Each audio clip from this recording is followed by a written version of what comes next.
በስመ አብ ወወልድ ወመንፈስ ቅዱስ አሐዱ አምላክ አሜን። በእግዚአብሔር የተመረጠ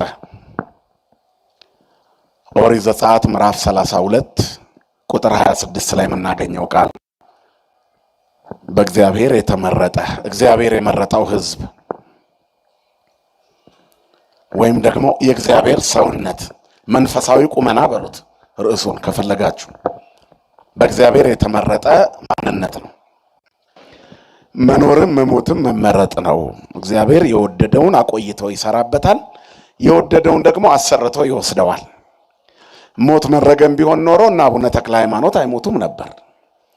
ሞት በአዲስ ኪዳን እርግማን ቢሆን ኖሮ ሕግ ስለሆነ የተፈጥሮ ሕግ ስለሆነ ነው የሄዱት እንጂ በአዲስ ኪዳን ሞት ጉልበተኛ ሆኖ መረገም ሆኖ ቀጥሎ ቢሆን ኖሮ አቡነ ገብረ መንፈስ ቅዱስ አይሞቱም ነበር።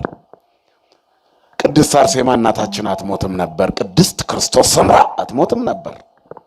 ሞት መመረጥ፣ መጠራት፣ ወደ እግዚአብሔር እቅፍ መሄድ እንደሆነ ደጋጎቹ አባቶቻችን ደግሞ ነግረውናል። ለተዘጋጁት ሞት መመረጥ ነው፣ መኖር ከባድ ስለሆነ ማለት ነው። ለዚህ ነው ቅዱስ ጳውሎስ የምድሩን አየና በአገልግሎቱ ውስጥ እግዚአብሔር የቅንነት አምላክ፣ የርኅራኄ አምላክ፣ የደግነት አባት እግዚአብሔር ወደ ሶስተኛ ሰማይ ሄዶ በዚያ ያለውን አኗኗር እንዲህ አይፈቀደለት። እስከ ሶስተኛ ሰማይ የተነጠቀው ቅዱስ ጳውሎስ ሲመለስ ምድርን ጠላት። ከዚያ ምንድን ያለው? ልሄድ ከክርስቶስ ጋር ልኖር እናፍቃለሁ፣ የሚሻለው እዛ ነው አለ። ብዙዎቻችን ሞትን የምንፈራው እዛ ስላላየነው ነው። ጻድቁ አቡነ ተክለ ሃይማኖት በምናኔ ሲኖሩ ቆይተው በመጨረሻ የልዑልን መንበር እንዲያጥኑ ህዳር 24 ቀን በላይ ከእስራው አርባዕቱ ከ24ቱ ካህናተ ሰማይ ጋር እንዲያጥኑ ተጠሩ። ሰማያዊ መልአክ ሆኑ። ምድራዊ መልአክ ነበሩ እኮ። እንደገና በሰማይ መልአክ አረጋቸው እግዚአብሔር። በስጋና በደም በአጥንትና በሰውነት በነፍስ ባሉበት በዚህ ባሉበት ቁመና መላእክት አቅፈው ደግፈው ወሰዷቸውና የሰማዩን አኗኗር የሰማዩን ምስጢር እዛ ያለውን ህልውና ሕይወት አዩ። ምስጋናቸው የማይቋረጥ እረፍታቸው ምስጋናቸው እረፍታቸው የሆኑ ካህናትን አየ። ሁሉም የወርቅ ማዕጠንት ይዘዋል። የዕጣኑ ሽታ በሕይወቴ እንደዛ አይነት መዓዛ አሽችቼ አላውቅም። የሰማይ ሽታ ደስ ይላል አሉ። እናም ዕጣኑ አይሰነፍጥ፣ አያፍን፣ አይጨንቅ፣ ምስጋናው አይሰለች። እኔም ሳይታወቀኝ በአፌ እግዚአብሔር ምስጋናውን ቃል ሞላው። ቅዱስ ቅዱስ ቅዱስ አልኩኛል። ኢትዮጵያዊው ጻድቅ አቡነ ተክለ ሃይማኖት። ክብርና ምስጋና ለአምላካችን ለእግዚአብሔር ይሁን። ስለዚህ ከዚያ ሲመለሱ መሄድን ናፈቁ። በቃ ሰማይን አየት አድርጎ በጨረፍታ መመለስ ቢቻል እኛ ምድር ላይ ለመኖር ብዙ ዋጋ ባልከፈልን ነበር። ሰው ጨካኝ የሚሆነው ክፉ የሚሆነው ነፍሰ ገዳይ ምቀኛ ዘረኛና ተንኮለኛ የሚሆነው እዚህ ብቻ የሱ ፋይል ያለ ስለሚመስለው ነው። ማምሻው ሲደርስ ይናፍቃል። ግን ምድር ላይ ብዙ ነገር ስላባከነ እንኳን ሳያደርሰው የሚጠራ ብዙ ነው። ስለዚህ ሞት መረገም ስላልሆነ ብዙ የምንወዳቸው አባቶች ሄደዋል። የእነሱን በረከት እግዚአብሔር ለእኛ የሚያድለን። አሁን ደግሞ በዚች ምድር ላይ የእኛ ተራ ነው። በወረፋ ሰልፍ ይዘን ወደ ሞት ለመሄድ 2018 መስመር ላይ ቆመናል። የ2017 መንደር ተዘጋ። ያ ከተማ 365ቱ ቀን ተቆለፈ። ምን ተጽፎበት ይሆን? እኔና እናንተ አምና የአምናው ታሪካችን እያንዳንዱ ገጽ ላይ የጎበዝ ተማሪና የሰነፍ ተማሪ ደብተር ታውቃላችሁ። ድሮ በልጅነታችን ትምህርት ቤት ስንማር የደብተር እርማት ይደረግ ነበር። ያሁኑን አላውቅም። እና በጣም ሰነፎች ስንሆን ሳንማር ስንቀር ለለብጠዋለሁ ብለን 5 ገጽ በግምት እንሰል ነበር። ከዚያ ወደፊት በቃል የሚያጽፉን ጋር እንጽፋለን አይደል? ትዝ ካላችሁ ከዚያ የደብተር እርማት ቀን ምን እንደምንገለብጥ ግራ ይገባናል። ወይ እንሰንፋለን፣ ያመልጠናል። አስተማሪውንም ለማጭበርበር እንሞክራለን። ወደኋላ ቅጥ ሲያደርግ ብዙ ባዶ ሉክ ነው። ስንት ባዶ ሉክ ይሆን? ከ365ቱ የዕድሜያችን ሉክ ውስጥ የትኛው ሉክ ነው ባዶ? አንዳንዴ ደግሞ ሰንፈን እንሞነጫጭረዋለን። ስርዝ ድልዝ ይበዛዋል። የተዘለዘ የተደለዘ የተሰረዘ የሕይወታችን ገጽ የትኛው ይሆን? ዘፈንና መዝሙር የተቀላቀለበት እርግማንና ምርቃት አንድ ላይ የያዘ ከሰይጣንና ከእግዚአብሔር ቀላቅለን የበላንበት ስንት ታሪክ አልፎን ይሆን ያለፈው ዓመታችን ታሪክ ውስጥ ጨፍረንም አሸብሽበንም የታየንበት አሁንማ ገመናችን ሁሉ የተገለጠበት የራሳችን ፔጅ አለን። ማህበራዊ ሚዲያውን ተመልሳችሁ ይሁት ለጠንቋይም ለእግዚአብሔርም እኩል የሰገዳችሁበትን ታዩታላችሁ እዛው ላይ። ስለዚህ የህይወታችን ገጾች ብዙ ናቸው አልፈዋል። አሁን ደግሞ አዲስ ደብተር እግዚአብሔር ሰጥቶን መቼ እንደሚያልቅ ባናውቀውም 12ኛ ገጽ ላይ ደርሰናል። ምን ጻፍክበት ወንድሜ? 12ቱ ገጾች ላይ በቀናት በእያንዳንዱ በማይክሮ ሰከንድ በሰከንዳት ከዚያ በደቂቃዎችና በሰዓታት በዕለታትና በሳምንታት እየተቆጠረ መጥቶ 2 ሳምንት ልንደፍን 2 ቀን ቀርቶናል። በሳምንታት ውስጥ 2 7 ልንሞላ የአዲሱን ዓመት እግዚአብሔር እድሜና ጤና ይስጠለውላችሁ። ግን ስንት ነገር ተጻፈበት። መስከረም 1 ጀምሮ ምን ጻፋችሁ? ለእግዚአብሔር የተላከው ምን አይነት ደብዳቤ ይሆን?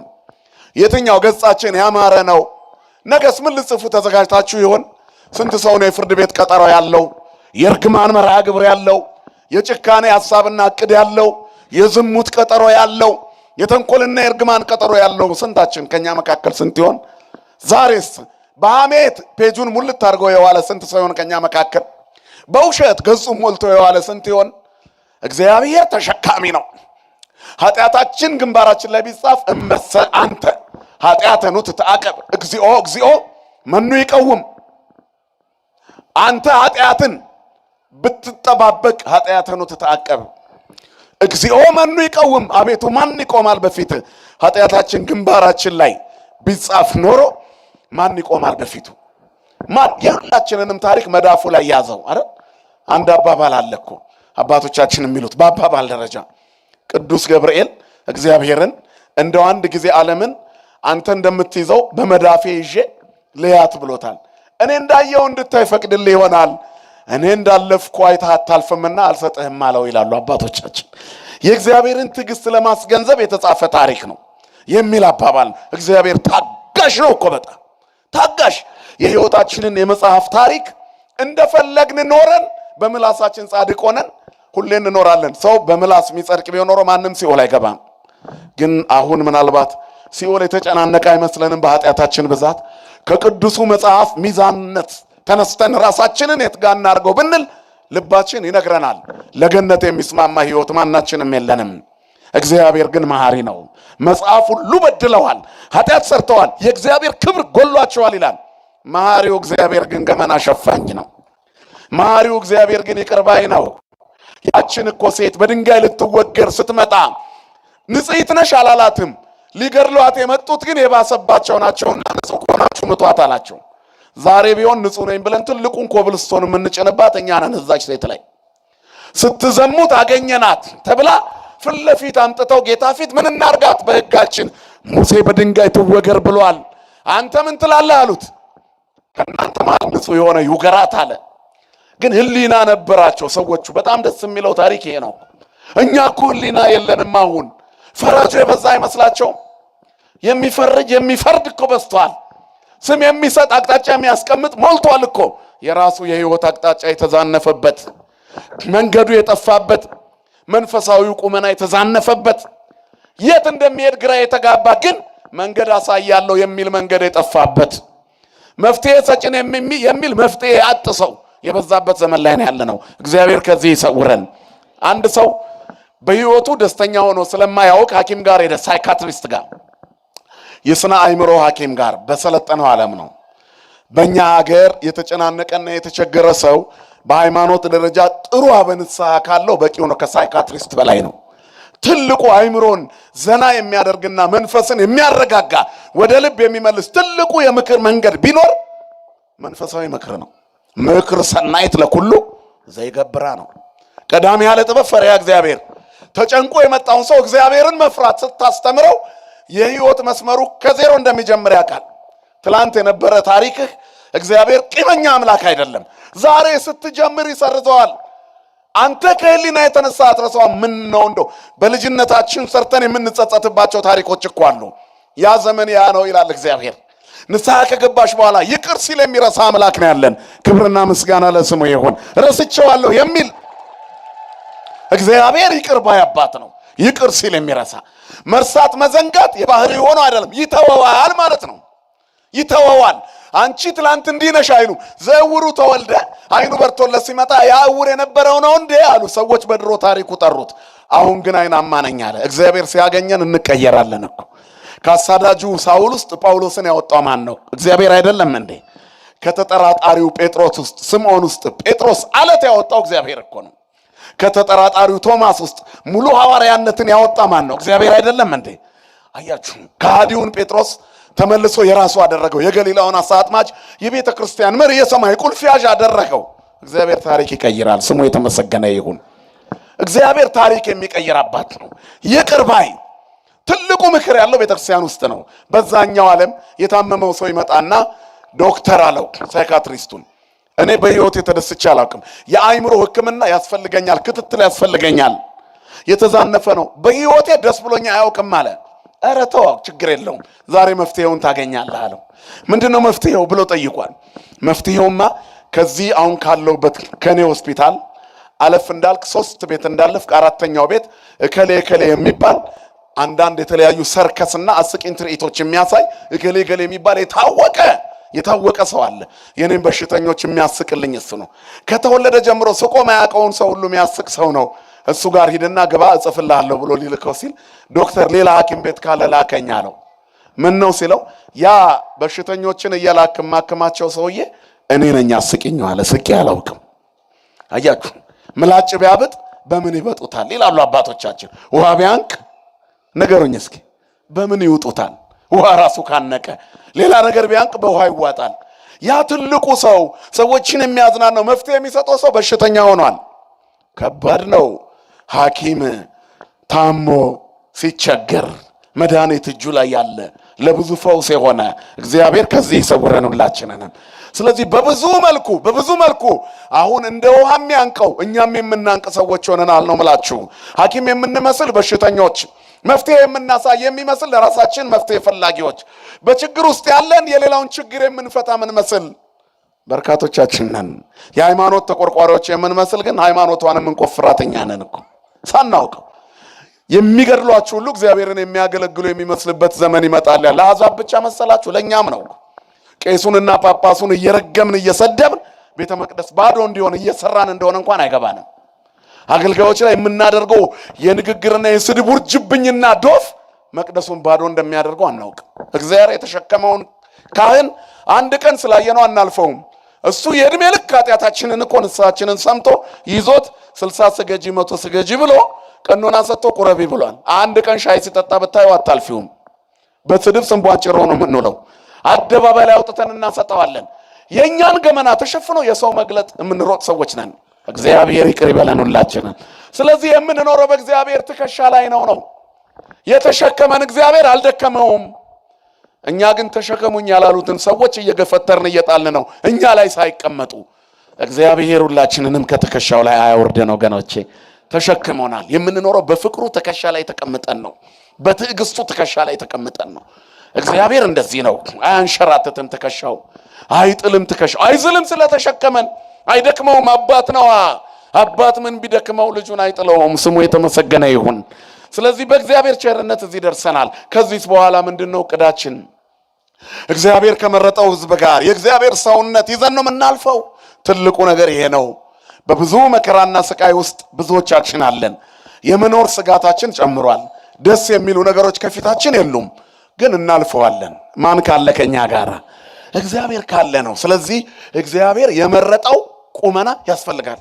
በዚህ ዓመት የመጀመሪያው ጉዳይ ለእግዚአብሔር የተመረጠ እግዚአብሔርን ደስ በሚያሰኝ የህይወት መንገድ ላይ መቆም አለብን። በቃ አያዋጣም፣ ምድር አያዋጣም። የልጅ ጡረተኛ የበዛባት ሆናለች ምድሪቷ። የሽማግሌ አሳዛኝ የሚታይባት በስታለች ምድሪቷ። ጤነኛ የጠፋበት ነው። ሁላችንም በትክክል አልተመረመርንም እንጂ ማንም ጤነኛ የለም። ይቅርባዩ አምላክ መሐሪው አምላክ እሱ ደግፎን ነው እንጂ ጉልበታችን መንቋቋት ከጀመረ ወገባችን መቆረጣጠም ከጀመረን ቆይቷል። ነፍሳችንም ከዛለች ከርማለች። የምንኖር ይመስለናል እንጂ ብዙ ነገር ካቆምን ቆየን እኮ። በግምት ነው ቀኑ መሽቶ የሚነጋው። እንደምንም የምድር ጉዞን ለማለፍ የሚታገል ትውልድ በበዛበት ውስጥ መንፈሳዊ ቁመና ብቻ ነው የሚያዋጣው ወንድሞቼ። ማንም በግራም በቀኝ ለኛ የሚቆምልን ሰው የለም። በተለይ ለኦርቶዶክሳዊ ከዚህ በኋላ እግዚአብሔርን ተደግፈው ከመቆም የተሻለ ነገር ምንም የለም። ምናያቸው ነገሮች በሙሉ የሰማዕታት ዘመን ላይ እንዳለን ያሳያል። እኛ ችላ ብለን ተመሳስለን ለማለፍ አያልፍም። ማንም ሰው ተመሳስሎ አያልፍም። ጥርት ያለ የእግዚአብሔር ሰው ተነቅሎ መውጣት አለበት። ከዚህ ከተበላሸው ዘመን ነጥረ ውጣ ወንድሜ፣ ነጥረሽ ውጪ ከተበላሸው ዘመን። ወደ ትክክለኛው አቅጣጫ የሁለት ሀገር ባንዲራ ይዞ ማለፍ አይቻልም። በቃ አያችሁ። ስለዚህ ግማሽ ተቀብቶ ግማሽ ተላጭቶ የለም። የዓለምን ጸበል ጸዲቅ እየቀመሰ በሰይጣን ጽዋ እየተጎነጨ ስለዘመርን አንጸድቅም፣ ስላስቀደስን አንጸድቅም። ቆርበንም ላንጸድቅ እንችላለን እኮ ሁለት ቢላዋ ከሆንን፣ ሁለት ዓለም ከሆንን። ስለዚህ እግዚአብሔር የመረጠው ልዩ ሕዝብ ይፈለጋል በዚህ ዘመን። የምጽአት ምልክቶች እየታየ ባለበት ጊዜ ዘመን ስለተጨመረልን ደስ የሚለን የንስሐ ይሁን ብለን ነው ልንደሰት የሚገባው። ምክንያቱም በስንፍናና በድካም ዘመናችን እያለቀ ነው። ሕይወቴ በነዘህላል እመተሰልጠው ሀልቀ ወስክኒ ክራማተ እስከ ገብር ጽድቀ። ሕይወቴ በስንፍናና በድካም እያለቀ ነው። እመቤቴ ሆይ ጽድቅን የምሰራበት ንስሐ የምገባበት ዘመናትን ጨምሪልኝ ማለት እድሜ የሚጨምር ማን ነው? ልጇ ክርስቶስ ነው። በእሷ በኩል ክርስቶስን መለመን። አብርሃም አባቶይ ማረኝ ይላል ነዌ ሉቃስ 16 ላይ። መሐሪ ማን ነው? ማን ነው ምህረት የሚሰጥ? እግዚአብሔር ነው። ግን አብርሃምን ማረኝ ማለት ምን ማለት ነው? አምላክህ ይማረኝ ይታደገኝ ነው። ደራሲውም እመቤታችንን ልጅሽ ምህረት ይቅርታ እንዲያደርግልኝ በአንቺ በኩል ለምነው። እግዚአብሔር በቅዱሳኑ በኩል ሲለመን ይሰማልና በሕዝቡ ላይ ጨክኖ በእስራኤል አዝኖ ሙሴና ኤልያስ እንኳን በፊቴ ቢቆሙ ይህን ሕዝብ ጨክኜበታለሁ ይላል አይደል መጽሐፍ? ሙሴና ኤልያስ ቢቆሙ አያችሁ፣ ለካ ቢቆሙ ይምራል ማለት ነው። ቅዱስ ሚካኤል ይቁምልን። ዘመኑ የንስሐ እንዲሆን የተጨመረልን ዕድሜ እግዚአብሔር የሚሸት መዓዛ፣ ሰማይ የሚሸት መዓዛ፣ ዕጣን የሚሸት መዓዛ ያለው እንዲሆን መዝሙር እንድንሸት ዘመናችን ላይ እግዚአብሔር ይጨመርበት። የቅዱስ ሚካኤል ጠበቃነት፣ የእመቤታችን አማላጅነት፣ የቅዱሳን ጸሎት አይለየን። ስለዚህ ክርስቲያኖች የትኛው ጋር ልቆም ብለው ማሰብ አለባቸው። እግዚአብሔር የመረጠው ሰው ነው።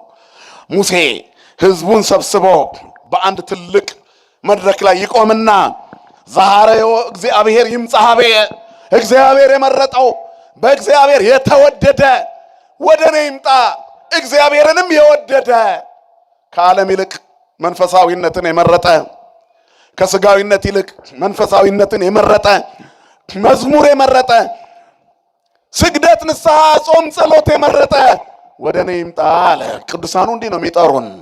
አሁን የቅዱስ ሚካኤል የመስከረም 12 የመጀመሪያው ቀን ጥሪ ዛሬዮ እግዚአብሔር ይምጻሐቤ የሚል ነው። በእኔ ስም በታነጸው መቅደስ እግዚአብሔር የመረጠው ይምጣና የክርስቶስን ስጋና ደም ይመገብ። እግዚአብሔር የሰማይ መና ማዕድ ቆራሾች ሁላችንን የሚያደርገን። ታሪኩ እንደዚህ ነው። እስራኤል በግብፅ የተንከራተቱበት የመከራ ዘመናቸው በብዙ ጾም ጸሎት፣ በብዙ ሰቆቃ፣ በብዙ ስቃይና መከራ እግዚአብሔር ቸር ስለሆነ መሐሪ ስለሆነ ይቅር ባይ ስለሆነ ደጉን ሙሴ እረኛውን ሙሴ ከኮሬብ ጠርቶ ግብፅን አድቅቆ ኤርትራን አሻግሮ ነፃ አወጣቸው። ከዚያ በኋላ በመንገዳቸው ላይ ሲሄዱ የኖሩበት ግብፅ የተከተላቸው የኖሩት ኑሮ የግብጾች አኗኗር ውስጣቸው ነበረ። ከነዓን መግባት ብቻውን ላያጸድቅ ይችላል። ምክንያቱም ወደ ከነዓን ለመግባት ኤርትራን መሻገር ብቻ ላያጸድቅ ይችላል። ከነዓን መግባት ያስፈልጋል። ስለዚህ ልጅነት ማግኘት መጠመቅ ብቻውን ከአዳም ጀምሮ የመጣውን በደላችንን ቢደመስስልንም የእግዚአብሔር ልጆች ቢያደርገንም የገነት ወራሶች፣ የክብሩ ቀዳሾች፣ የመንግሥተ ሰማያት ባለቤቶች ግን ብቻውን አያደርገንም። ምክንያቱም መግባት አለብን። መንግሥተ ሰማያት የሚያስገባ በልጅነት ውስጥ እንደገና የመኖር በነፃነት ልንኖር ይላል። ክርስቶስ ነፃነት አወጣን። እንግዲህ ጸንታችሁ ቁሙ፣ ዳግመኛም በባርነት እንዳትያዙ። ግብፅን እያሰቡ ከነዓን መግባት አይቻልም። ሲኦልን እያሰቡ ገነት መግባት አይቻልም። ገሃነመ እሳታዊ ሕይወት እየኖሩ የመንግሥተ ሰማያት ዜጋ መሆን አይቻልም። በምላስ አይጸደቅማ። የሚጸደቀው በሕይወት ነው። ክርስትና የሚጣፍጠው ሲተርኩት ብቻ አይደለም፣ ሲኖሩት ነው። የበለጠ በውስጣችን የሚዋሃደው ጣዕሙ ወታዕምሩ ከመሄድ እግዚአብሔር እኮ ነው። እግዚአብሔር ቸር እንደሆነ ቀምሳችሁ ይሁት፣ ያን ጊዜ ታውቁታላችሁ። መጽሐፍ ነው የሚለው መዝሙረኛው ዳዊት ይተአየን መልአከ እግዚአብሔር አውዶሙ፣ የእግዚአብሔር መልአክ አለ ለእለ ይፈርህዎ ወያድኅኖሙ፣ እግዚአብሔርን በሚፈሩ ሰዎች ዙሪያ ሰፍሮ ያድናቸዋል አለ ሚካኤል። ከዚያ በኋላ ምንድን ነው ያለው? እግዚአብሔር ቸር እንደሆነ ቀምሳችሁ እዩ። በቅዱስ ሚካኤል ተመርታችሁ እንደ እስራኤላውያን በረሃውን አቋርጧችሁ፣ በቅዱስ ገብርኤል ብስራቱን ሰምታችሁ፣ በቅዱስ ሩፋኤል ጸበሉን ጠጥታችሁ፣ አጻዌ ሆህት ነውና የገነት በር ተከፍቶላችሁ፣ ጥብቅናው ተቆሞላችሁ፣ ተክለ ሃይማኖታዊ ሕይወት ኖራችሁ፣ ገብረ መንፈስ ቅዱሳዊ ምናኔን ሞክራችሁ እግዚአብሔር ተጨምሮበት የእግዚአብሔርን ቸርነት ቅመሱት። በጾም በጸሎት በመጠቃት በመገፋት በእውነት ተዋህዳዊ ቁመና በመገፋት ውስጥ የእግዚአብሔርን ቸርነት እየቀመስን ነው የምንኖረው። ስለ ስሜ የተጣላችሁ ትሆናላችሁ ለመጽሐፍ አይደል? በቃ ማን ነው የሚጠላው? ኢትዮጵያ ውስጥ መከራ እየተቀበለ ያለው ማን ነው? የሚገፋው ማን ነው? ማን ነው ከፍተኛ አደጋ የሚደርስበት? ቤተክርስቲያኗ ኦርቶዶክስ ተዋህዶ ብቻ።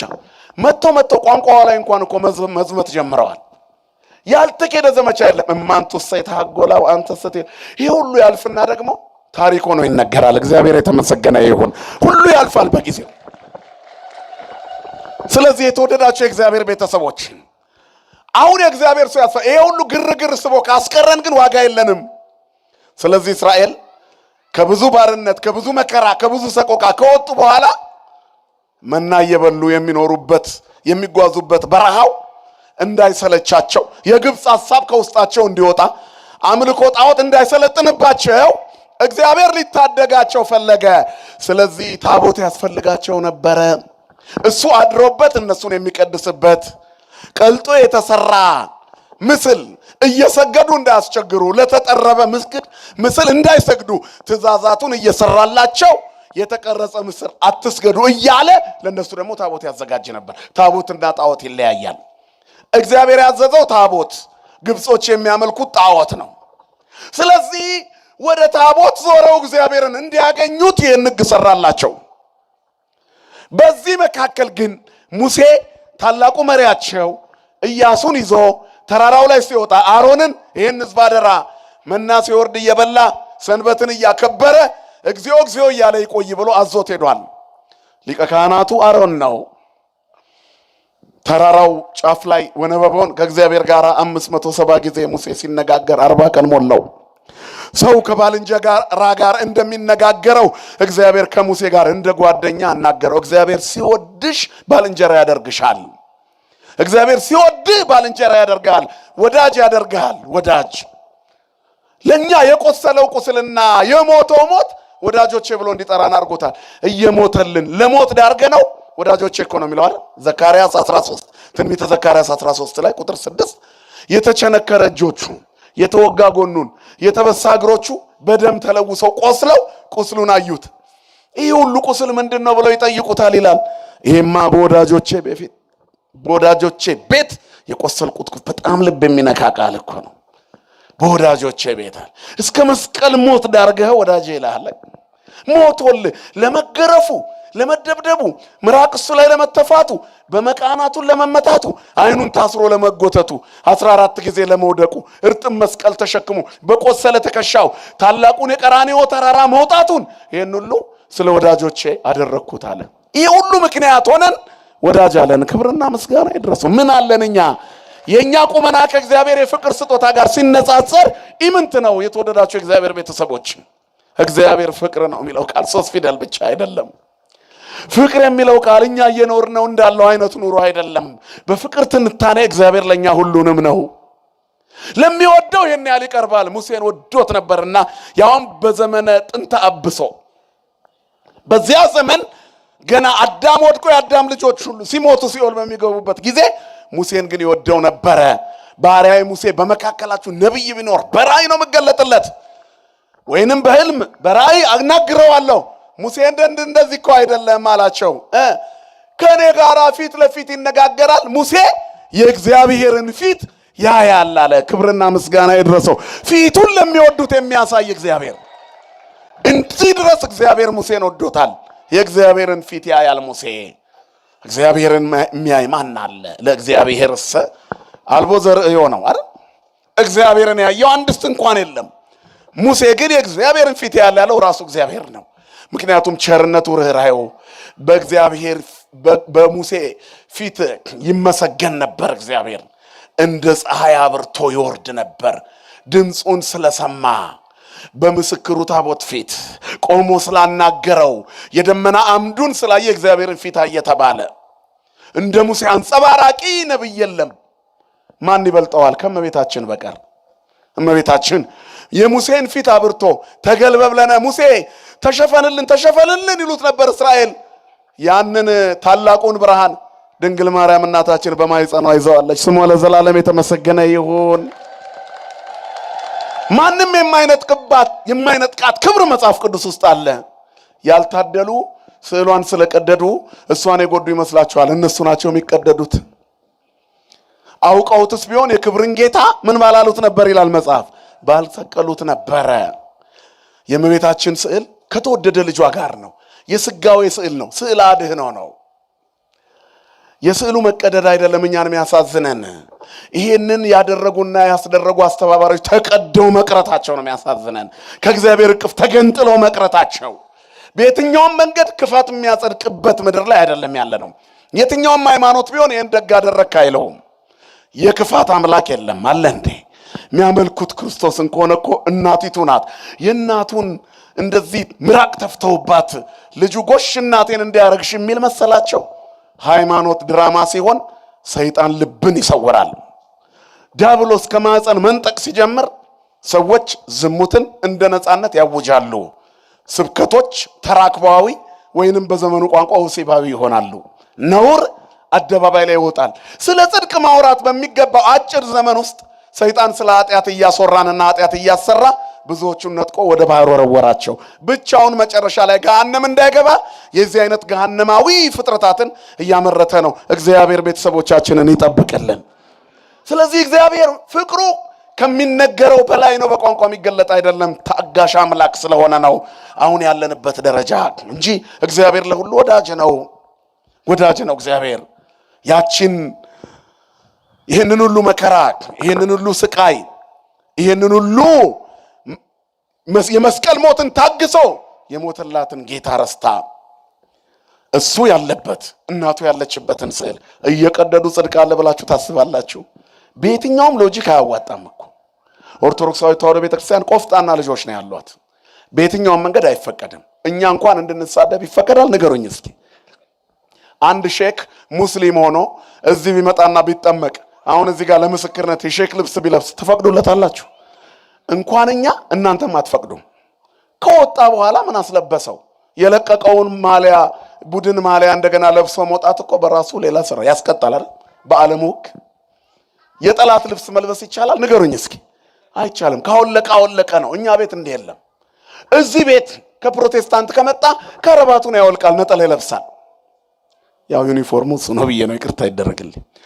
ከሙስሊም ከመጣ ሂጃቡን፣ ይህንን ሼክ ኮፍያውን፣ ቆቡን፣ የእስልምና ቆቡን ያወልቃል። ምክንያቱም ያ ሃይማኖት በዚያ የተከበረ ነው፣ ራሱን የጠበቀ። እዚህ ሲመጣ ነጠላ ይለብሳል። ነበርኩ እያልን ማስታወቂያ አንሰራም እኛ። የመጣው ለራሱ ነው። ቤተክርስቲያን በማስታወቂያ አትበዛም። ክብርና ምስጋና ለአምላካችን ይሁን። የተመሰረተችው በክርስቶስ ደም ነው። ግን ከለቀቁ ቤተክርስቲያኗን ከረሷት ከ40 ዓመት በኋላ ቀሚስና ቆብ እየለበሱ ቲክቶክ ላይ የሚወጡ ሰዎች አሉ፣ ፓስተሮች። የንግድ ቦታ እንደሆነ የሚታየው ይሄ ነው። አያችሁ፣ ከ40 ዓመት በኋላ ሼክ ከተባሉ በኋላ ቀሚስና ቆብ ለብሰው ማስታወቂያ የሚሰሩ ሙስሊሞች አሉ። ንግድ ሲሆን፣ ሃይማኖት ንጽህና ሲሆን የእግዚአብሔርን ፍቅር አይቶ መቅረት ነው። እግዚአብሔር በፍቅሩ ያቆየን ሁላችንም። ለዚህ ግን የማንን ፊት ማየት ይፈልጋል? የእግዚአብሔርን ፊት። ሙሴ ፊቱን ያይ ነበር። ድንግል ማርያም ደግሞ ወልዳ ስመዋለች። ክብርና ምስጋና ለስሟ ይሁን እመቤታችን። የእግዚአብሔርን ፊት የሚያየው ሙሴ ከተራራው ከመውረዱ በፊት 40 ቀን ሞላው። ይሄ ሙሴ የት እንደሄደ አናውቅም። 40 ቀን ሞላው። ስለዚህ በፊታችን የሚሄዱ አማልክትን ስራልን። ሙሴ የት ሄደ? ወደ ግብፅ ተመለሰ እንዴ? በተራራው በኩል አቋርጦ እንደገና ፈርዖናውያን ወሰዱት እንዴ? የት ሄደ? አናውቅም። አማልክት ካልተሰሩ ሰይጣን ወደ እስራኤል ገባ። ወኢታሀብቦ ፍኖተ ለሰይጣን ተምኡ ወኢታብሱ፣ ተቆጡ ኃጢአት እንዳሰሩ። ለዲያብሎስ እድል ፈንታ አትስጡት ይላል መጽሐፍ። ለሰይጣን እድል መንሻ አትስጡት፣ እድል አትስጡት፣ እድል ፈንታ አትስጡት ይላል። ተምኡ ወኢታብሱ፣ ተቆጡ ግን አትበድሉ። ምን ብትበሳጩ እንኳን እግዚኦ በሉ። የመላእክት አለቃ ቅዱስ ሚካኤል እንኳን ስሙ የተመሰገነ ይሁን ገናናው መልአክ ስለ ሙሴ ሥጋ ከዲያብሎስ ጋር ተከራከረ፣ ተቆጣ፣ ግን ክፉ ቃል አልተናገረም። ምን አለው ጌታ? ንገሩኝ እንጂ ይገስጽ። ይሁዳ ላይ የተጻፈ መልእክት ነው። የመላእክት አለቃ ቅዱስ ሚካኤል ስለ ሙሴ ሥጋ ነው የተከራከሩት።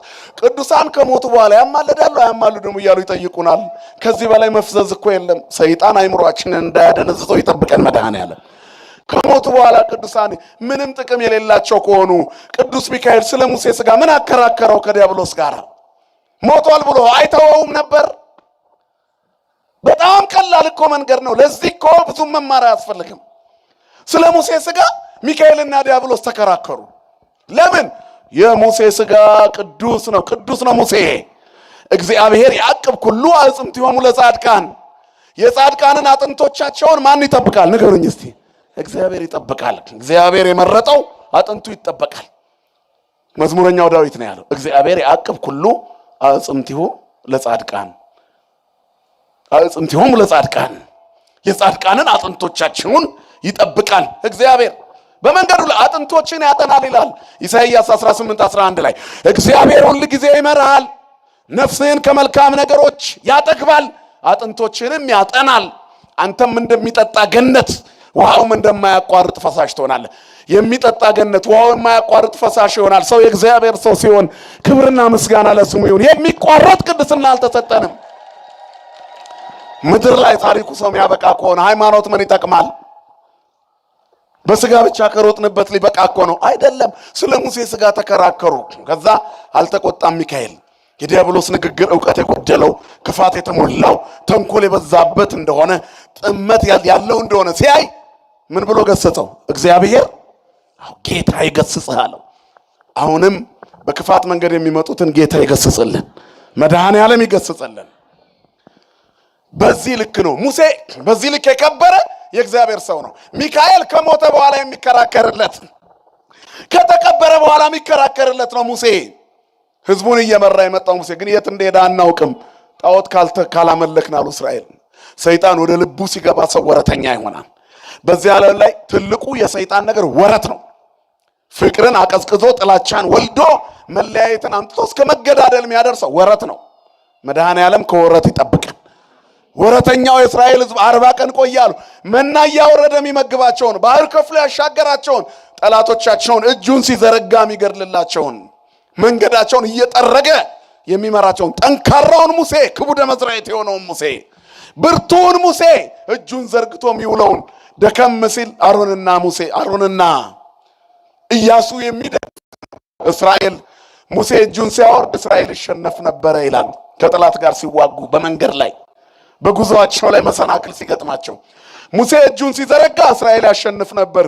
ሙሴ እጁን ሲያወርድ ደግሞ ይሸነፍ ነበር። ቅዱሳን እጃቸውን ካወረዱ እንሸነፋለን፣ ብቻችንን አንችልም። ጸሎታቸው ያስፈልገናል፣ ልመናቸው ያስፈልገናል። የተክለ ሃይማኖት ጸሎት ያስፈልገናል። የደብረ ሊባኖስ ጸበል ያስፈልገናል። የእቲሳ እምነት ለኛ ያስፈልገናል። የቅዱስ ሚካኤል ጠበቃነት ያስፈልጋል አያስፈልግም? ያስፈልገናል። ለኛ ይከራከራል። ለሙሴ ሥጋ ተከራክሯል። ሚካኤል የተከራከረለት ሙሴ ሕያው ነው። ክብርና ምስጋና ለአምላካችን ይሁን። እስራኤል ግን ወረተኛውን ረሱት፣ ሙሴን ረሱት፣ መንገድ የመራቸውን ሰው ረሱት፣ ጠንካራውን ሰው። ከዚያ በኋላ ከየት እንደሄደ አናውቅም። በፊታችን የሚሄዱ አማልክት ይሰራልን አሉ። ምድረ በዳውን አቋርጠው ብዙ ተጉዘው ነበር። የሲና ተራራ ስር፣ የተቀደሰው ተራራ ስር የእሳቱ ጢስ፣ የዕጣኑ ሽታ፣ ልዩ የሆነ መዓዛ ከተራራው ላይ ይታይ ነበር። የከበረ መዓዛ እግዚአብሔር ባለበት ተራራ ላይ አለ። የእግዚአብሔር ተራራ ንጹሐን የሚገኙበት ተራራ ነው። እግዚአብሔርን የሚፈሩትን የሚያከብሩ ዘያከብሮሙ ለፈራያነ እግዚአብሔር አለ። መኑ ያድር ውስተ ጽላሎትከ ወመኑ ያጸልል ደብረ መቅደስከ። ማን ነው በቅድስና በመቅደስ የሚያድረው? ማን ነው በቅድስና ስፍራ በቸርነትህ ተጠልለው የሚኖር? መቅደስ ስብሐተ እግዚአብሔር እየሰማ ማን ነው? እጁ ንጹሕ ልቡ ንጹሕ የሆነ ወዘኢመሐለ በጎህሉት ለቢጹ በባልንጀራው ላይ በሐሰት ያልማለ ወዘይለቃ ወርቆ በረዴ ወርቁን በአራጣ ያላበደረ እያለ ይወርድና መዝሙር 13 ላይ ያለው ዘያከብሮሙ ለፈራህያነ እግዚአብሔር፣ እግዚአብሔርን የሚፈሩትን የሚያከብር ነው። መንግሥተ ሰማያት የሚገባው። እነማን ናቸው እግዚአብሔርን የሚፈሩት? እነ ሙሴ፣ እነ ቅዱስ ሚካኤል፣ እነ ኤልያስ፣ እነ አቡነ ተክለ ሃይማኖት፣ እነ ገብረ መንፈስ ቅዱስ፣ እነ ቅድስት አርሴማ፣ እነ ቅድስት ክርስቶስ ሰምራ፣ ደጋጎቹ እናቶቻችን አባቶቻችንን እነሱን ያከበረ እግዚአብሔርን የሚፈሩትን የሚያከብር ይላል መዝሙር 14 ገብታችሁ አንብቡት። በተቀደሰው ቅድስና ስፍራ የሚቆመው በተራራው የሚጠለለው ደብረ እግዚአብሔር የተቀደሰው ተራራ ማን ነው? በቅድስና ስፍራ የሚያድረው እግዚአብሔርን ተክለ ሃይማኖትን የሚያከብር ለቅዱሳን ክብር የሚሰጥ ወለራታን ይደለሙ ክብር የሚለውን የዳዊትን ቃል የሚፈጽም ለቅኖች ምስጋና ይገባል። ምን ይገባል? ለተክለ ሃይማኖት ምን ይገባል? ለቅዱስ ሚካኤል ምን ይገባል? ለቅዱስ ገብርኤል ምን ይገባል? ለገብረ መንፈስ ቅዱስ ምን ይገባል? ለቅዱስ ሩፋኤል ምን ይገባል? ክብርና ምስጋና ለአምላካችን ለእግዚአብሔር ይሁን። ስለዚህ ዘያከብሮሙ ለፈራያነ እግዚአብሔር እግዚአብሔርን የሚፈሩትን የሚያከብር በቅድስናው ተራራ ላይ ያድራል። ቅዱሳን ይህን ያክል ክብር አላቸው። ይህን የከበረ ሙሴ እስራኤል ረሱት። የሃይማኖት መዛነፍ፣ የእግዚአብሔር ሰውነት ማነስ፣ መንፈሳዊ ቁመና መዝለፍለፍ የሚመጣው ከቅዱሳን በመራቅ ነው። የተመረጠ ሕዝብ እግዚአብሔር የመረጣቸውን የሚመርጥ ያከበራቸው የሚያከብር ነው። ስለዚህ በየሚዲያው የምታዩት መዝለፍለፍ እግዚአብሔርን የማጣት ምልክት ነው። ኃጢአት ማለት ማጣት ማለት ነው። ኃጢአ ሲል አጣ ይላል። ማንን አጣ ማለት ነው? በቃ ሰው እግዚአብሔርን ሲያጣ ባዶ ነው የሚሆነው። ያለ እግዚአብሔር መኖር አይቻልም። ሕይወት ያለ እግዚአብሔር ባዶ ናት። ስለዚህ ኃጢአት ነው፣ የኃጢአት ነው። የመንፈሳዊነት መዝለፍለፍ፣ ፍጹም ተስፋ ማጣት፣ ባጋንንት የመወረስ ምልክት ነው። ሰው እንዲህ አይነት ጸያፍ ተግባር ማድረግ፣ ወደ ተሳሳተ መንገድ መሄድ፣ ለቅዱሳን ክብርን አለመስጠት። ስለዚህ ከዚህ መውጣት ያስፈልጋል። መጽሐፍ ከመካከላቸው ውጡና ይላል የተለያችሁ ነው። አሁን የመውጣት ዘመን የሆነ የዘመን ከምስጋና የመውጣት ዘመን፣ ቅዱሳንን ከመሳደብ የመውጣት ዘመን፣ ነገረ ማርያምን አለመረዳት ካለበት ዓለም የመውጣት ዘመን፣ ወደ መረዳት የመምጣት ዘመን፣ ሳሊለነ ቅድስት ወደ ማለት ዘመን ማለት ነው። የተለያችሁ ነው፣ ልዩዎቹ ነው። እግዚኦታችሁ ዝናብ የሚያወርድ የሚመልስ ቁጣውን በትዕግስት የሚያደርግ በጸሎታችሁ ዝናብ ይዝነብ፣ ፀሐይ ይውጣ፣ የቅዱሳን ጸሎት ይሁን ጸሎታችሁ። ይሄ ነው ይሄ ዘመን ይሁን። ይሄ የሚሆነው ሙሴያዊ የወገን ተቆርቋሪነትና መንፈሳዊ ቁመና ሲኖር ነው። ተራራው ላይ ሙሴ ይህን ሲያደርግ ከታች ያለው ሙሴ የት እንደሄደ አላውቅም ብሎ አሮንን አንቀው ያዙት ይላል። በፊታችን የሚሄዱ አማልክት ስላለን እስከ መቼ እንዲህ እንኖራለን አሉ። በዚህ ጊዜ ሙሴ ገና አልመጣም ነበርና አሮን ምን አለ? ወርቆቻችሁን አምጡ፣ የሚስቶቻችሁንና የሴት ልጆቻችሁን ወርቅ አምጡ፣ የአንገታቸውን ሐብል፣ የጣቶቻቸውን ቀለበት፣ የእጆቻቸውን አምባር፣ የእግሮቻቸውን አልቦ ይዛችሁን የአንገታቸውን ማርዳ ሰብስባችሁ አምጡ አለ። ብሩንና ወርቁን ሰብስቡና አምጡ፣ ጌጦቹን። እስራኤል በጌጣቸው ስስታም ነበሩና ከግብፅ በወጡ ጊዜ የልፋታችሁ ዋጋ ነው፣ ደሞዛችሁ ነው፣ የምትችሉትን ያዙ ተብለው ይዘው የወጡት ነውና መንገድ ላይ አላመረቱ፣ ወርቅ አላነጠሩ፣ ቅርሳቸው የቀራቸው እሱ ነውና አያመጡትም ብሎ ነው አሮን ይሄን ያለው። እስከዛ ድረስ እነሱ እስከሚያመነቱ ዛሬ ነገ እያለ ሙሴ ይወርድልኛል ብሎ ነበር የጠበቀው። እንደጠበቀው አልሆነለትም። ወዲያውኑ አመጡት። ሰይጣን ክፉ ነው። አንዳንድ ጊዜ ለምግብ ስትጠይቁት ምንም የማይሰጣችሁ ሰው አለ። የጫት ካላችሁ ዘርግፎ ይሰጣችኋል። አንድ ዳቦ ለሁለት ተካፍሎ የሚበሉ ጓደኛሞች ብዙም አይታዩም። አንድ ሲጋራ ለስድስት የሚያጨሱ ግን ይኖራሉ። የሚያጠፋውን በደንብ ነው የምንካፈለው እኮ። እንደው አንዳንዴ የአጫሾችን ፍቅር ይስጣችሁ ያሰኛል እኮ። በሲጋራ በኩል ሳይሆን በዳቦ በኩል ብናረገው ቢቀየር። ሱስ ነውና ቁሯን ያጨሷታል ለስድስት እየሳቡ ተላላፊን በሽታ ቢኖር አንድ ግርጫት ገንጥለው የጀበና የሲኒ ብለው እንደምንም ቆርጥመዋት ተወስውሰው ሌላ ፍለጋ ሄዳሉ በጋራ። በጫት አይጨከንም፣ ምን ቢወደድ በሲጋራ አይጨከንም። ለምን? ክፉ ነገር ቶሎ መዳረስ አለበታ። ሰይጣኑም ለዚህ የሚሆን ብር ያመጣል። ወርቃችሁን አምጡ ሲባል ለጣዖት ሲሆን ይሻሉ፣ ለተቸገረ ቢሆን አይሰጡም እስራኤል በፍጹም። አንዳንድ ጊዜ ቸግሮ አንድ ትልልቅ ሰዎች አንዳንዴ ቸግሯቸው እንደው የድሮ ጓደኛቸው ጋር ሄደው ሊያገኙት ይችላል። እንዴ ከመጣማ አትሄድም አንድ ሁለት በል ብለው ቁጭ ያደርጉታል። ሰውየው ከነጋ ያልቆረጠመውን ሰውዬ ውሃ ያልጠጣውን ሰውዬ እንደው ለልጆቼ ጉሮሮ አበድረኝ ሊል ቁጭ ሲል በይሉኝታ ደረቁን ያጠጡታል። ጥይት የሆነውን መጠጥ ሁለቱን እንደወሰደ ሰውነቱን ይስታል። ድህነቱን ለጊዜው ሊረሳ ይችላል። እቤት ግን ሀፍረቱንም ድፍረቱንም ቀላቅሎ ይገባና ረስቷቸው ይተኛል። ጠዋት በሽተኛ ይሆናል። የሄደው ለሌላ ነገር ነው። እንዲህ አይነት ሰውኛ ጋር ሲመጣ ይሄንን አንዳደርግ ማስተዋል ይስጠን መድኃኔዓለም። አይችልም ማጨጓራው ለራሱ ዳቦ አልቆረጠመም። ለልጆቹ የሆነ ነገር ሊጠይቅ ነው የመጣው። እኛ ግን ያለንበት ቦታ ከጮማ በኋላ ይዘነው ከቆሎ በኋላ የማይጠጣውን ሰተነው ሰውየውን ገለን እንመልሰዋለን። ገንዘብን ብንሰጠው ይዞ አይገባም። በሰላም የሚገባውን በእግዚአብሔር ቸርነት ነው። ለክፉ ነገር ውስኪ ያወርዱለታል። ያ ሰውዬ ሞቅ ብሎ ትንሽ አብሯቸው የመጣሁት እኮ ገንዘብ ልጠይቅህ ነበር፣ ትንሽ ቸገረኝ፣ እቺን ወር በጣም በፈተና ውስጥ ነው ያለሁት እና እንደው ደሞዝ ሲመጣ ቀስ ብዬ ከፍልሃለሁ ብሎ ሲጠይቀው አረ ምንም የለኝም ዝም ብሎ እስኪውን ጠጣ። 100 ብር የጠየቀውን ሰውዬ እምቢ ብሎት የ10,000 ብር እስኪ ግጦ ጉበቱን አጥቁሮ ይመልሰዋል። ሰይጣን ክፉ ነው። ለክፉ ነገር ጋባዡ ብዙ ነው። የማይጠቅመውን ይግቱናል። ዓለም እንደዚህ ነው። የሚጠቅመውን ይነጥቀናል። ቅሚያ ላይ ነው ያለው። ዓለም ዘረፋ ላይ ነች። ለዚህ እኮ ነው ዲያብሎስ ከህፃናት ጀምሮ ማሰልጠን የሚጀምረው። ከማህፀን መዋረስ ጀምሯል እኮ። ይሄን ታውቃላችሁ። ሰይጣን ከማህፀን የመዋረሱ ምልክት ዝሙት ከአንደኛ ክፍል ጀምሮ ነው ሳየኖርኩት የሚል ትውልድ ካየን የት ጋር ነው የሚሰለጥነው? እግዚአብሔር የእናቶችን ማህፀን ይጠብቅልን። ማርያም ማርያም ማርያም በሉ፣ ግድ የላችሁም። ውዳሴ ማርያም ድገሙ እናቶች። የምትወልዷቸው ልጆች እንደ መጥምቁ ዮሐንስ እንዲሆኑ፣ እንደ አቡነ ተክለ ሃይማኖት እንዲሆኑ፣ እንደ ቅዱስ ቂርቆስ እንዲሆኑ፣ እንደ ቅድስት ክርስቶስ ሰምራ እንዲሆኑ እግዚአብሔር ልጆቻችንን ቅዱሳን ያደርገልን። እየተዋረሰ ዲያብሎስ አስቸግሯል። ለምን? ለክፉ ነገር ብቻ የሚሰነዘር እጅ ስለበዛ ስለተጨካከንን ለመጥፎ ነገር ይዘረጋል። አያመጡትም በወርቅ ይወዳሉ ብሎ ያሰበው አሮን አንድ አሰበው አልሆነም። ሰይጣኑ ቶሎ አምጡ አላቸው። ከጠየቁት በላይ ሰብስበው ሰጡት። ዝም ብሎ የጥጃ ምስል ቀልጦ የተሰራ አደረገና በእሳት ለብልቦ እሱ ቀልጦ እንዲሄድ ፈልጎ ነው።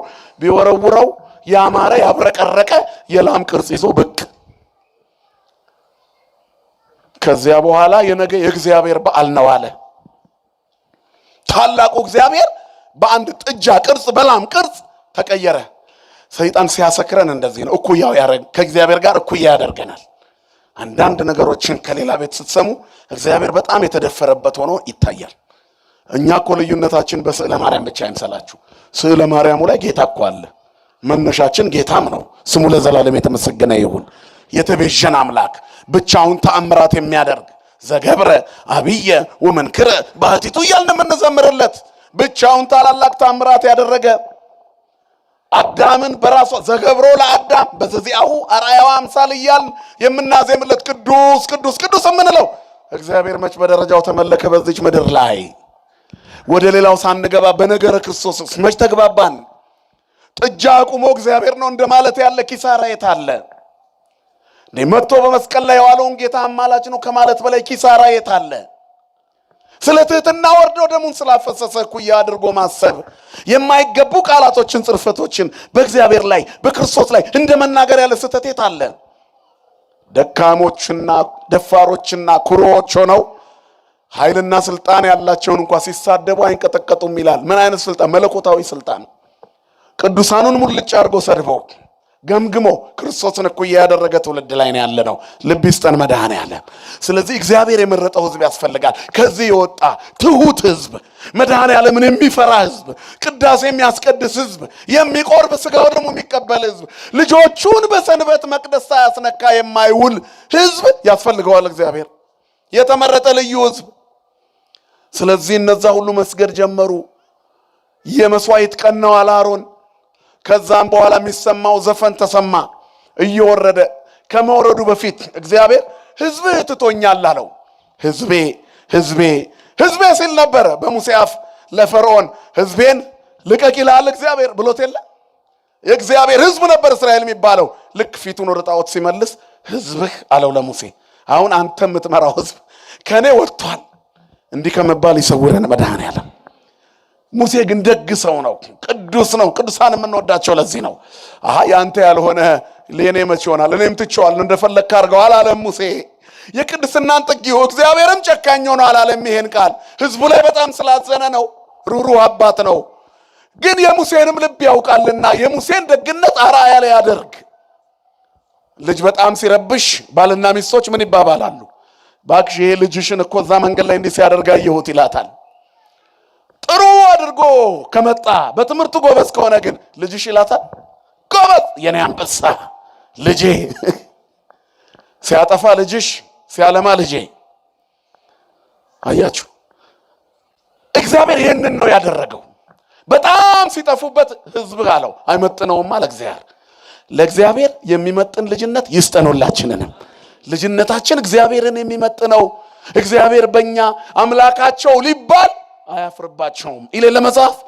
እግዚአብሔር አምላካቸው ሊባል የማያፍርባቸው ህዝቦች መሆን አለባቸው ኦርቶዶክሳውያን። በመንፈሳዊ ጥባት ሞትን ባለመፍራት የሚመጣውን በመጋፈጥ በክርስትና አቋም አንድ ሆነው በመኖር ሰማይ ሰማይ በማየት የዕጣኑን መዓዛ በመናፈቅ ክርስቶስን የሚያይ መንፈሳዊ ቁመና ያስፈልገናል። ዝም ብሎ ደርሶ መሄድ ምንም ጥቅም የለውም። አሁን ደርሰን የምንሄድበት አይደለም። እንኳን ደረስ መለስ ብለን እንዲሁም ሰይጣኑ እየፈለገን ነው። ባላጋራችሁ ዲያብሎስ የሚውጠውን ፈልጎ እንደሚያገሳ አንበሳ ይዞራል። ንቁ ጴጥሮስ ነው የሚለው። በጊዜው ከፍ እንዲያደርጋችሁ ከኃይለኛው ከእግዚአብሔር እጅ በታች ራሳችሁን አዋርዱ።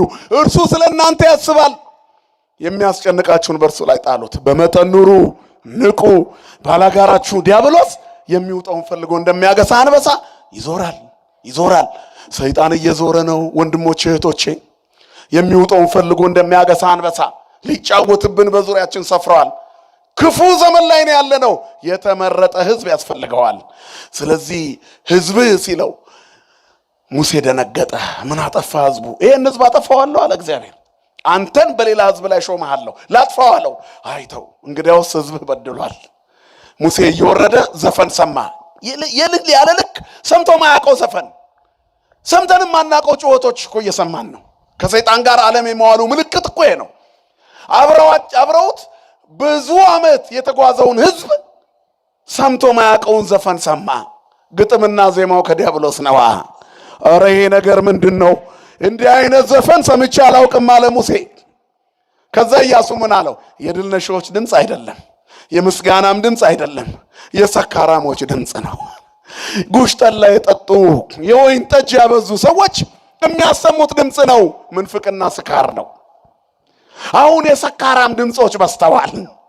የተቀላቀለ ጠጥተው ጉሽ ጠላ ጉሮሯቸውን ያነቃቸው ሰዎች እኛም ቤት ሌላም ቤት ሞልተዋል። ቀላቅለው የሚያወሩ ጥንቁልናውን ከቅዳሴ ጋር እስክስታውን ከማህሌት ጋር ሊቀላቅሉብን ይሄዱ አሉ እኮ። ሙሴ ዘመዶቹ ናቸው ጨፍረው እግዚአብሔርን የናቁት። አሁንም የኛው ሰዎች ጠምጥመው እግዚአብሔርን ሲንቁት ሚዲያ ላይ አይታችኋል። ማህሌቱን እስክስታ ሲያረጉ እንቅጥቅጥ ሲያረጉ ይሄ ካጋንንት ነው። መንቀጥቀጥ የክርስትና አይደል፣ ውሸት ነው። ግለሰብና ተቋም ይለያያል። ይሄ ሃይማኖቱን አይወክልም። አባቶቻችን በጸናጽል ደመቅ ሲል እንኳን እያስቆሙ ነው ያደግነው። አሁን ግን እንዲህ አይደለም። አንዳንድ ቦታ እስክስታው መንቀጥቀጡ ይታያል። መንፈስ ቅዱስ ነው እንዲህ የሚያደርግ። መንፈስ ቅዱስ የለንም እኛ። ኧረ ተዋህዶ በዚህ አትታወቅም። ተቀላቅለናል። ተራጋሚው መራቂውም አንድ አይነት ሆኗል። ንጹሑን ካህን ከአዳፋው መለየት እስኪያቅተን ድረስ እኮ ተቸግረናል። ነይ ተሳለሚ ብለው አደንዝዘው የሚቀሙ ሰዎች ያሉባት ምድር ላይ ካህን ነው ትሉታላችሁ? ይሄንን ንስሐ ካልሰጧችሁ ብሎ ንስሐውን በገንዘብ የሚመነዝር ሰው በአጥቢያችሁ ያዙ ካህን። መንገደኛ ሁሉ ረዘም አድርጎ የለበሰ ኦርቶዶክስ አይምሰላችሁ። አጭበርባሪ የበዛበት ዓለም ላይ ነው ያለነው። እግዚአብሔር ይሰውረን ከዚህ። ስለዚህ የተቀላቀለ የሰካራም ድምፅ ነው አለ። አሁን ብዙዎቻችን ሰክረናል፣ ተቀላቅሎብናል። ዓለሙና መንፈሳዊነቱ ተቀላቅሎብናል። እግዚአብሔሩና ክህደቱ ተቀላቅሎብናል።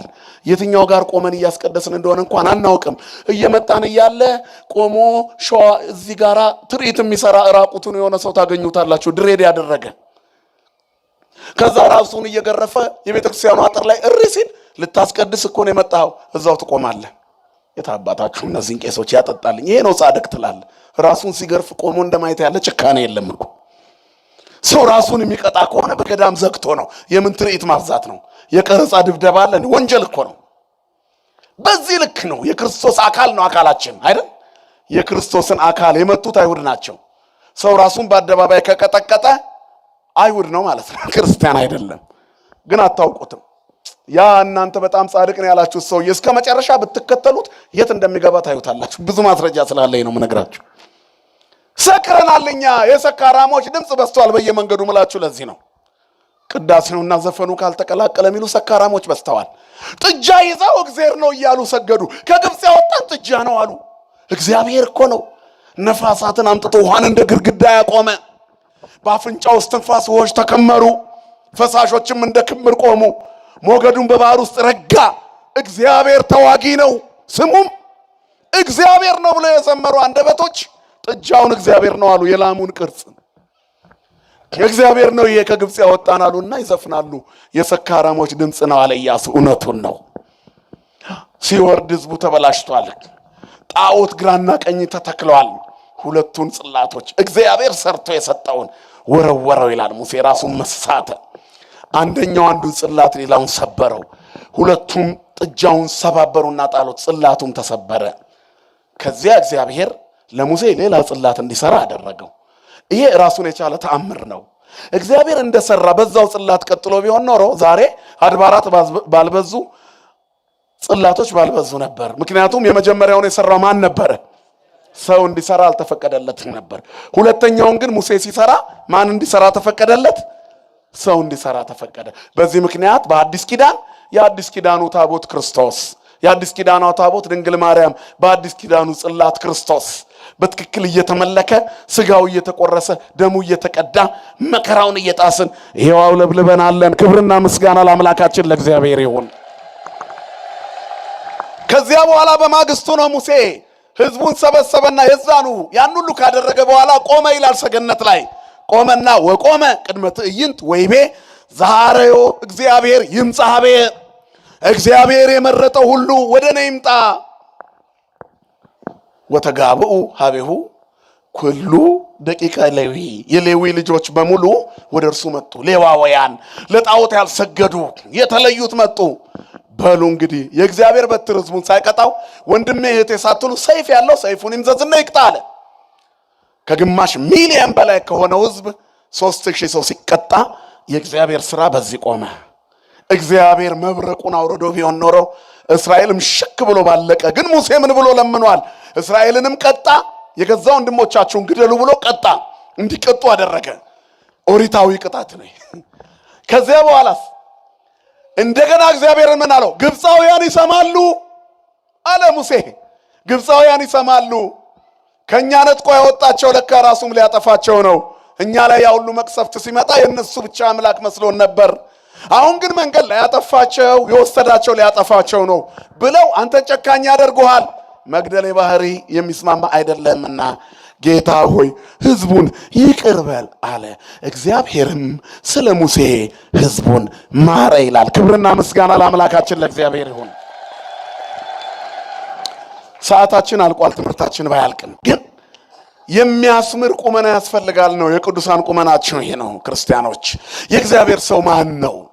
ዛሬዮ እግዚአብሔር ይምጻቤ፣ እግዚአብሔር የመረጠው ወደ እኔ ይምጣ አለ። ማን ነው አሁን ወደ ሙሴ የሚመጣ? ወደ ቅዱስ ሚካኤልስ የሚመጣ የመረጠው ማን ነው? ቅዱስ ሚካኤል የሚነግረን ብንመጣ የክርስቶስን ስጋና ደም እንድንመገብ ነው። ይሄ ቤተ መቅደስ የቅዱስ ሚካኤል ቤተ መቅደስ ነው። የሚፈተተው የማ ስጋና ደም ነው? የእግዚአብሔር ስጋና ደም። ቅዳሴው ላይ የሚከብረው ማን ነው? የታረደው በጉ ክርስቶስ ኢየሱስ።